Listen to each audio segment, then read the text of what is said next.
This is Dr. Gary Bowman with Propel Health and Human Performance. Just checking in on this concept of the other side of the table. As a clinician, I've certainly had my fair share of injuries when I was an athlete, a little bit into my professional career, but it has been quite some time. So this week was kind of an eye-opener in how stressful it can be to run around getting MRIs, orthopedic consults, so on and so forth. Again, it's some good perspective to put myself in my patient's shoes when I need those services performed to kind of move forward in a rehab setting. This week, I was fortunate enough to get both the MRI and the ortho consult done pretty early in the week.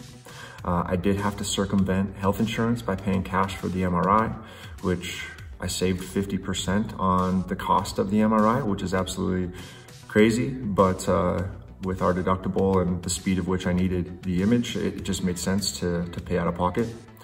As opposed to a full-blown orthopedic consult, we do live in a world right now where digital medicine is actually progressing.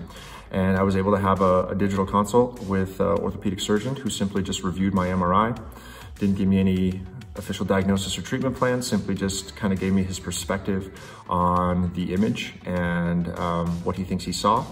Kind of confirmed medial meniscus tear, nothing really surgical at this point, which is great. Told me a little bit more about how to manage the subchondral fracture, more of just a really nasty bone bruise that takes about 8 weeks or so to kind of resolve. I seriously hope to kind of beat those timeframes. I've had a great week. Started some peptides, some BPC 157 early in the week right away to start to control inflammation, initiate healing. I've been using blood flow restriction, one day IPC, one day BFR, just with contractile exercise. I alternated those two all week long. I have to admit, after yesterday's session, I really got into some loaded range of motion to try to kind of hammer on the meniscus a little bit. And at the end of the day, I was a little sore, which initiates some concern, right? As an athlete or as an injured person, when you start to do your rehab and you feel some soreness, your mind starts to wonder, is that bad pain? Is that pain that's productive? And so one thing I always try to tell my patients, and then I had to remind myself of last night, is you have to be patient. So I woke up this morning feeling great, no pain on weight bearing, kind of popped out of bed considering the diagnosis, and I'm already off to a good start. I'm down in the gym, got a set in of some isometric contractions already.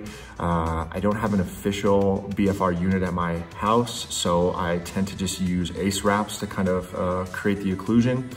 But it was one of those good moments where, like I said, I was definitely going through the mental tennis match of, did I do too much this week? Am I overdoing it? Do I need to pull back? Am I arrogant in my ability to rehab? And now I'm applying that stuff to myself in a way that I wouldn't apply it to my clients.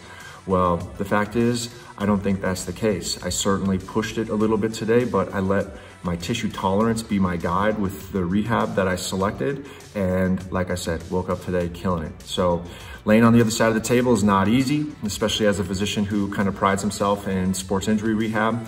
But for what it's worth, this concept of letting the tissue kind of dictate the load and giving it a good 24 hours to kind of make those decisions has been helpful both for me and will be helpful as I try to reinforce that with my patients going forward.